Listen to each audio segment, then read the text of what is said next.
jamaahiirta sida hirarka badda iskaga soo daba dhacaya ee galbinaya musharax galo wakiilo ambassador Idris Aadan Raage iyo musharax galo deegaan Liban Cali Balaag iyadoo afarta waaxood ama afarta degmo ee magaalada Boorama saaka ay ka soo kala jamaadeen mawjadaha hirarka iyagoo degta ku sida soo gaarsiiyay fagaaraha khayriyada Boorama oo markii dambe noqday mid ay soo buux dhaafiyeen musharaxiinta oo taageerayaashoodu halkaasi boqolaal ay ku yimaadeen tani ayaa astaan muujinaysa ayaamaha ay tirsanayaan jamaahiirta maanta soo galbisay ambassador Idris Aadan Raage iyo Liban Cali Balaag 31 Mayna astaan muuqata oo guul ah inay xisbiga cadaaladda iyo daryeelka Ucid si mug iyo miisaan la uga soo saaraan marka loo eego boqolaalka ay ku yimaadeen saaka khayriyada Boorama taageerayaasha xildhibaanadani markii la soo gaaray fagaaraha khayriyada Boorama oo ahayd mid iyadu Dholatus xildhibaanada oo ahaa kii ugu sareeyay ee lagu soo bandhiga halkaasi ayaa waxa ay bulshada xildhibaanadaasi wadatay degta ku qaadeen ambassador Idris Aadan Raage wuxuuna u dhacay sawaxankii iyo soo dhaweyntii sida tan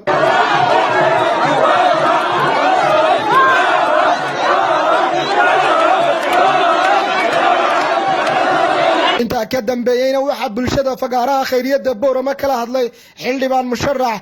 Liban Cali Balaag waxa uu yiri waxaan aad iyo aad uga hambalyeeynaa taageerayaashayda oo gacantayda bidix iga xiga oo arkayo oo ii muuqda xamaasada ay hayaan iyo in garab taagnaayeen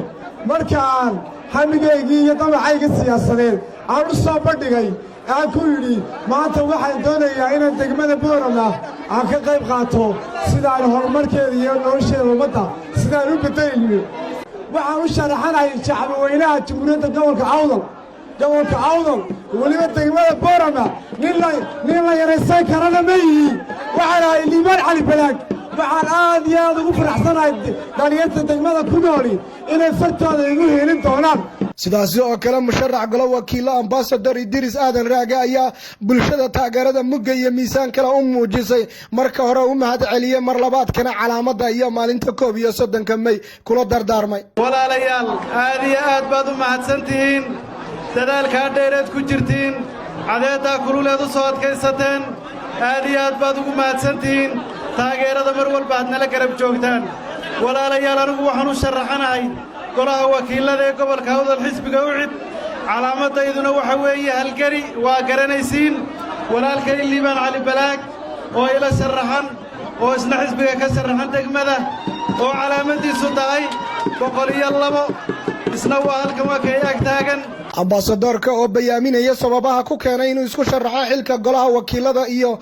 ujeedada uu kala yahay xilkaasi inuu tartamo ama se golaha wakiilada Soomaaliland ba u fadhiisto shacabka gobolka Awdal ayaa bulshada mar labaad sidan u soo bandhigay walaalayaal anigu Sameyey ku shaqo tagay halkan